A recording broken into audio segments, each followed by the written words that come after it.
Reflect Tamil Nadu செய்திகளுக்காக செய்தி வாசிப்பவர் பாரதி கண்ணையா. குடியாத்தம் அருகே 1200 ஏக்கர் பரப்பளவு கொண்ட சமூக காப்பு மலை மீது சுமார் 20,000 விதைப்பந்துகளை வீசிய மாவட்ட ஆட்சியர், சட்டமன்ற உறுப்பினர் மற்றும் கல்லூரி மாணவ மாணவிகள்.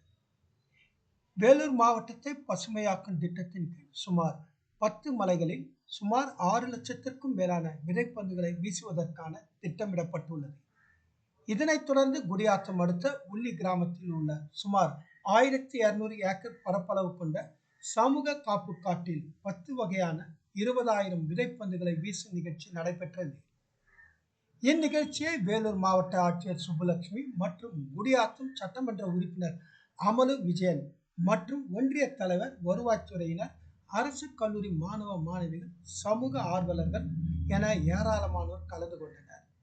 நிகழ்ச்சியில் மாவட்ட ஆட்சியர் கூறுகையில், விதைப்பந்து வீசு நிகழ்ச்சியில் கலந்து கொள்ள வந்த மாணவ மாணவிகளை நிகழ்ச்சி முடிந்தவுடன் பத்திரமாக கல்லூரிக்கு செல்லவும் ஆசிரியர்களுக்கு அறிவுறுத்தினார்.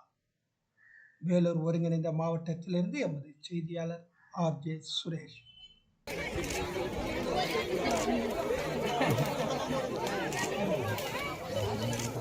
மேடம், ரிப்போர்ட்டரை பார்த்து அடிக்க போறீங்க மேடம்.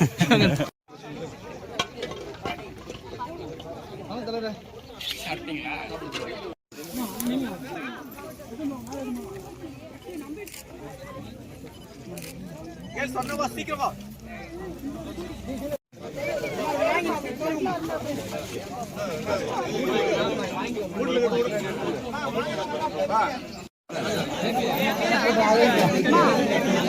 டக்காரியில எடுத்து தூர வைங்கப்பா. டக்காரி வேலூர் மாவட்ட நிர்வாகத்தின் சார்பில் எங்களுடைய பாராட்டுதல்களையும் நன்றியையும் தெரிவித்துக் கொள்கிறோம்.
நம்முடைய வேலூர் மாவட்டத்தை பசுமையாக்குதல் என்ற நல்ல பணியை இப்பொழுது செய்து கொண்டிருக்கிறோம்.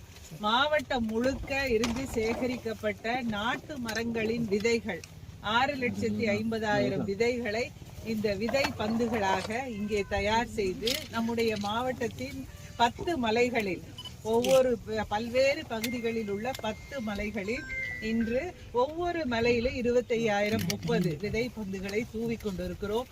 கல்லூரி மாணவர்களும் MGNREG ஒர்க்கரும் இந்த பணியிலே இருக்கிறார்கள். இங்கே இந்த பணியை நம்மோடு தொடங்கி வைப்பதற்கு குடியாத்தம் சட்டமன்ற உறுப்பினரும் குடியாத்தத்தினுடைய சேர்மன் அவர்களும் இங்கே வந்திருக்கிறார்கள். அனைத்து ஊரக வளர்ச்சித்துறை, வருவாய்த்துறை, அனைத்து அதிகாரிகளும் இங்கே இருக்கிறார்கள். இந்த பணியிலே உங்களை ஈடுபடுத்தி கொண்ட கல்லூரி மாணவர்களுக்கு மாவட்ட நிர்வாகத்தின் சார்பில் எங்களுடைய பாராட்டுதல்களையும் நன்றியையும் தெரிவித்துக் கொள்கிறோம்.